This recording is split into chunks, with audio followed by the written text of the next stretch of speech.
Hi, I'm John Green, and this is Crash Course Literature. So for the last few weeks, we've been talking a lot about dystopias, imaginary societies gone wrong. Like George Orwell's 1984 is a world of war, surveillance, and mind control. The Handmaid's Tale portrays a toxic landscape in which healthy women are forced to produce offspring for the ruling class. Candide showed us the best of all possible worlds, which was terrible. And Parable of the Sower takes place in an alternate universe where a sloganeering strongman president presides over a country experiencing intense social disorder thanks to climate change. Fortunately, none of that stuff has happened yet. But today we're going to talk about our final dystopia of the series, The Yellow Wallpaper by Charlotte Perkins Gilman, and it's about a dystopia that already happened. First published in 1892 in the New England magazine, this story is less of a what-if dystopia than a this is happening to me call to action. So at first glance, the life that Gilman describes in this story might not seem that bad. A young woman is married to a doctor and spends all of her time in a country mansion, and I mean all of her time. But make no mistake about it, the social order in this story is in some ways as oppressive as the others that we've examined. Gilman's narrator is imprisoned within her marriage and her social order and also her house. And she eventually goes insane trying to preserve her perspective. Today I want to talk about Gilman, who was a feminist, humanist, sociologist, novelist, poet, and essayist.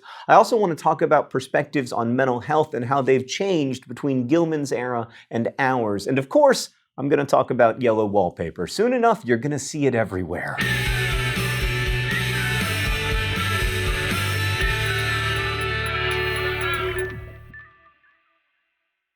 So Charlotte Perkins Gilman had a fascinating life. She was born in Hartford, Connecticut in 1860, and she lived with her mother and brother after her father abandoned the family. And although she moved from school to school, her childhood was really intellectually rich, largely because of her three brilliant and famous aunts. Isabella Beecher Hooker, suffragist and abolitionist, Harriet Beecher Stowe, best-selling author of Uncle Tom's Cabin, and Kathrin Beecher, education reformer and advocate for Native American rights. With some financial help from her ne'er-do-well father, Charlotte enrolled in design school. Later, she supported herself by illustrating advertising cards and tutoring, so, she did know something about wallpaper patterns. In 1884, she married Charles Walter Stetson and gave birth to a daughter, Kathrin, and in the years after her daughter's birth, Charlotte experienced a series of what were called at the time nervous disorders. In 1887, she visited a specialist who encouraged her to try a rest cure, and this involved living as domestic a life as far as possible, having but 2 hours intellectual life a day,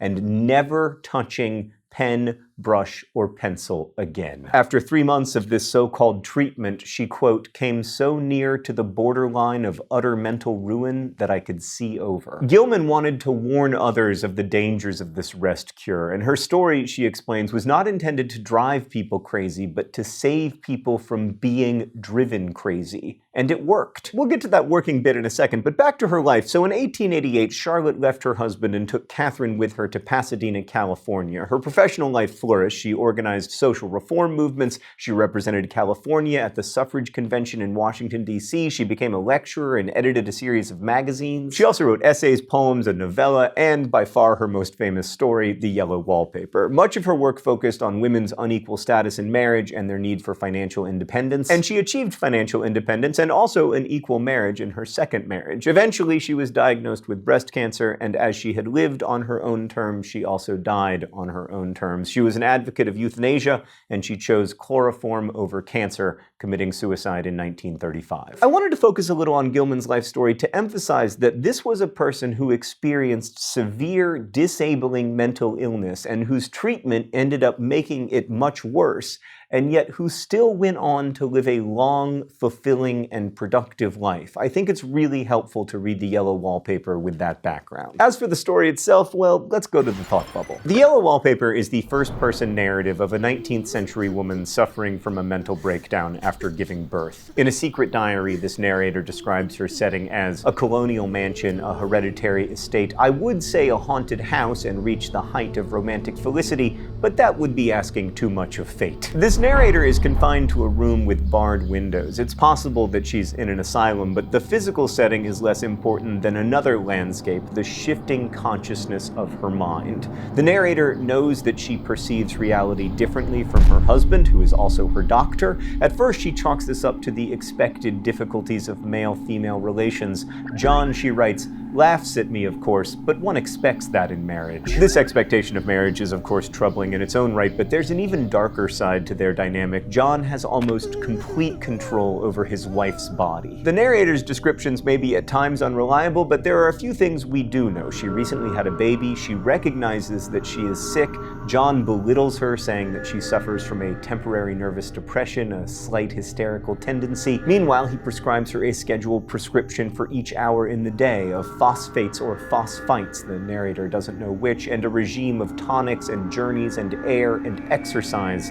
Also, John forbids his wife from writing, working, or socializing. And it quickly becomes clear that these so-called cures are exacerbating the narrator's condition, as she is left with very little to do except stare at the yellow wallpaper. Thanks, Thought Bubble. So today we would probably say that the narrator is experiencing postpartum depression and/or postpartum psychosis. These are conditions that can result from a drop in hormones like estrogen and progesterone and are intensified by the two central experiences of new parenthood: sleep deprivation and anxiety. Postpartum psychosis can include the depressive symptoms of postpartum depression, along with confusion, disorientation, hallucinations, and paranoia. Today, these conditions would be treated with medication and therapy and other medical interventions, but whatever treatment John gives his wife in the yellow wallpaper definitely does not work. If Gilman's story were an argument, this line from it would be its thesis. John is a physician. Perhaps that is one reason I do not get well faster. Admittedly, the 19th century wasn't a golden age for psychiatry, but even so, John is exceptionally bad at treating mental illness. At the start of the story, Gilman's narrator craves more society and stimulus. She writes that she must say what I feel and think in some way.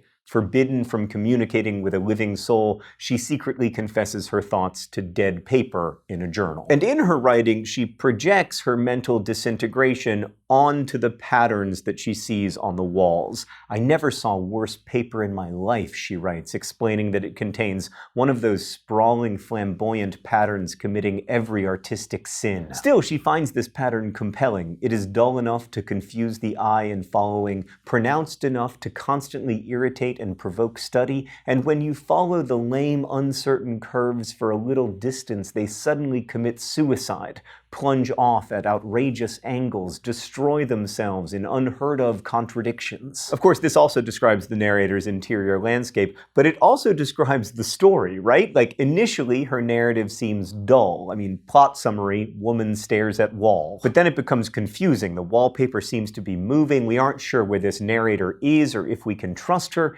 And then something becomes pronounced enough to provoke our further study. Are these romantic descriptions of a house, a delicious garden, or its tattered decor? Are they intimate descriptions of a failing marriage, the desire for connection, or are they veiled suicidal musings? Or maybe they're attempts to find a meaning in an extremely limited experience, like Offred opening her hand in the sunlight in The Handmaid's Tale. I've always been fascinated by how the narrator tries to understand her situation in terms of principles of design. Like, after she studies one breadth or strip of wallpaper, she concludes that its pattern is not arranged on any laws of radiation or alternation or repetition or symmetry or anything else that I ever heard of. I think anybody who's experienced mental illness can relate to that. For her, each of these breadths exist as an isolated column of fatuity. In other words, it's meaningless. A pattern only emerges when she considers the strips next to one another.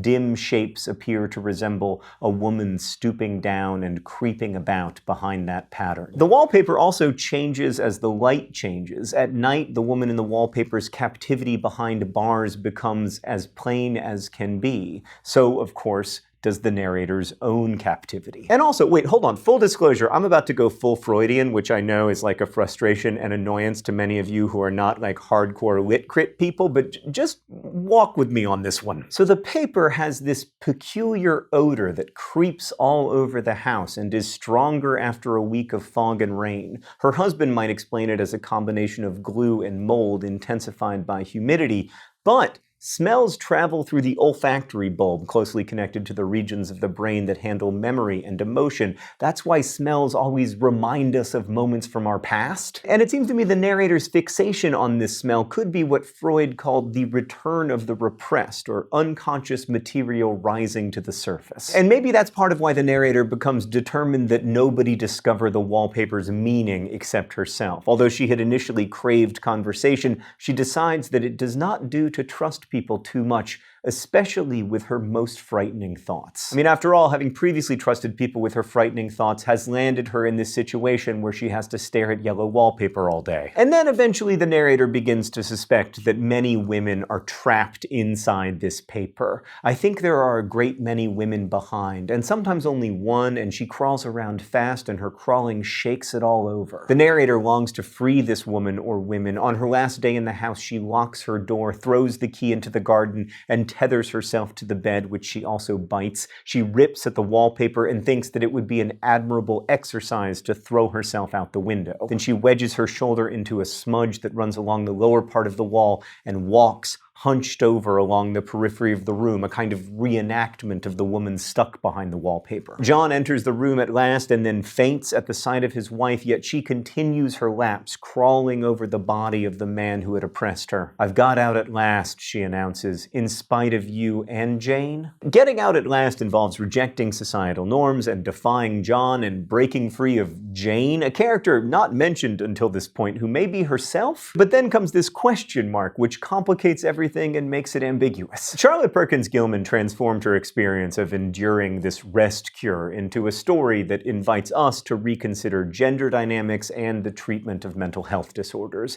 At the time of its publication, the story may have inspired concrete change, too. In an article published in 1913, Gilman claims that her story, quote, "has, to my knowledge, saved one woman from a similar fate, so terrifying her family that they let her out into normal activity and she recovered. But the best result is this. Many years later, I was told that my own doctor had admitted to friends of his that he had altered his treatment of neurasthenia since reading the Yellow Wallpaper." Stories affect the world in mysterious ways, and if the Yellow Wallpaper helped end the practice of separating the sick from the world, then I am grateful. But I think the story has served another, far more personal function. It has given form and expression to many people's experiences with mental illness, including, I have to say, mine. It's a story that explores the ways that physiological brain disorders can be hurt or helped by treatments, and by the way the social order imagines and talks about mental illness. And although we no longer embrace rest cures, we still have a long way to go when it comes to talking about mental illness without the stigmatization that can worsen suffering. But then also, mental illness and the way it's discussed isn't the only yellow wallpaper out there. I wonder, what is the wallpaper that constrains you, and who else do you feel might be imprisoned by its pattern? How might you escape?